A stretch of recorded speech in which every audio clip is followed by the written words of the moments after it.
السلام علیکم ګرانو دوستانو، امید کوم چې ټول به ښه روغ جوړې او د ژوند په مزو کې به دوستانو. نن یو ویډیو د سره داسې شیر کوم چې دا واقعیګانو به ډیرو خلکو سره د سن په ایریا باندې شوي می. دا ویډیو ځکه لازمي ده چې ډیر کسان دي چې هغه ته به پته نه وي، نو چې زه هم خبر کم ولې موږ په خپل هم د دې ویزو میزو کار کوو، خو خپل د کور کلي کسان مثال له هغو له کار وکړو، مثال کار ونه شي واپس راشي، هلته خوشحالي خوا سیسټم رواني. نو نن سبا په دې فیسبوک کې یو داسې دغه شوي ده په سوشل میډیا باندې، یو کولان مثال کې په پاکستان کې یو خاري ناپرسان دی، خو چې بس سوشل میډیا د سړي په هر طریقه یوز کوي. د سند ډاکوانو نن سبا یو داسې پروګرام جوړ کړی دی چې په هغې کې د پیجونه یې ورکړي دي او په هغې کې د ورکینګ دپاره کارونه ورکړي، د کینیډا دپاره، د یورپ دپاره، کم کم ملکونو دپاره د هغې دپاره دې کسانو دا دغه ورکړی شیر کړي چې یاره زموږ سره دا ویزې دي، په دونه پیسې دي، او د پیسو ډیمانډ داسې نه کوي چې تاسو یې موږ له کیش راکوئ، لاس په لاس یې راکوئ. داسې یې کوي چې تاسو ته وایي چې په ډن بیس باندې کار دی، مطلب تا بهر ملک ته یورپ ته اړئ، یو کنټري ته ستانه د 30 لاک 40 لاک روپو هغو ډیمانډ هلته لیکلی په ډن بیس باندې، خو تا ته هغه وایي چې ورور زموږ دا کار کوو او دا کارونه دي، هلته ته به په دې کار ځې. مطلب ستا هغه ذهن له هغه داسې خبرې تا ته جوړوي چې ته په هغې باندې بالکل مطمئنه شي او د دې خبرو نه او د هر یو شي نه ته مطمئنه پاتې شي. نو هغه هلک کس راولګي، بلکې دا کسانو سره شوي دي. نو زه ځکه هغه خبرې تاسو ته کوم چې زموږ پښتانه لکه کسان داسې دي چې هغو په هر سړي یقین کوي، په دې سیندیانو بلوچیانو باندې یقین دا کول دا نه خبره ده. ولې هغه ځای ته چې لاړ شي، قسم مې دی په خدای کې ژوندی تیم داسې راشي په وس سره ټکو مار کړی به یو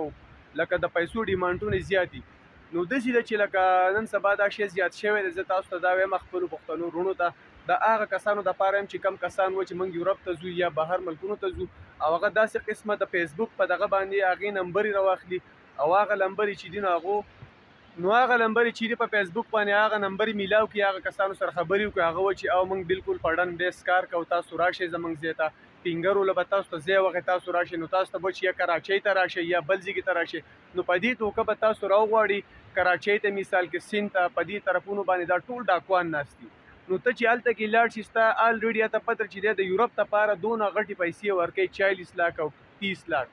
نو هغه به دا سوچي چې د سر به نورې څونه پیسې، بلکې دا پته ونه چې هغه غریب که ورکوي خو یا به له چا نه قرضوي، یا به مځکه خرڅوي، یا به پټۍ خرڅوي، یا به چا نه په سود رالي. مثال نن سبا دا یو شی عام شوی دی، صفا خبره ده.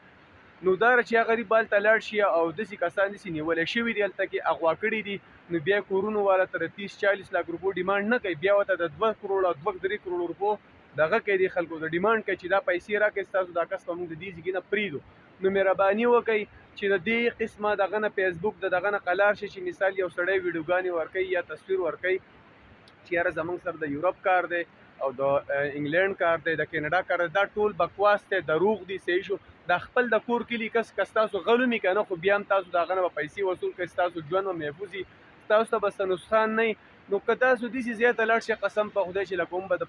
پیسو نه خلاص شئ، صحیح شو، ژوند به پکې به ژوند په خطره کې. نو مهرباني وکړئ د داسې قسمه شیزونو نه قلار شئ. د دې سوشل میډیا چې کوم دی دا کوم پلیټفارم چې دي، د مثال پیجونه دي، په دې د نن سبا دا شیزونه شیر شوي دي. ستاسو سره د ښځو په اواز هم خبرې کوي، اکثر د ښځو په اواز لکه ته زما خوښ یې، او داسې په دې فیسبوک د یارانې مارانې دا شیزونه هم زیات شوي دي. نو په دې دوکو کې هم دې ډاکوانو دا یو ځانه منصوبه جوړه کړله. نو دا مهرباني به وکړئ چې دې چلونو نه قلار شي، خپل بچي په وکړئ، خدای او رسول ته وکړه، زموږ دا پښتانه چې دي سادهګان دي، په هر سړي یقین کوي، د داسې قسمه ګپلو نه ځان وساتئ. والسلام. که ویډیو مو خوښه شوي پیج ورسره فالو کړئ، ویډیو هغه ملګرو ته شیر کړئ چې کوم د دې خبرو نه خبر نه وي چې خبر شي. السلام علیکم.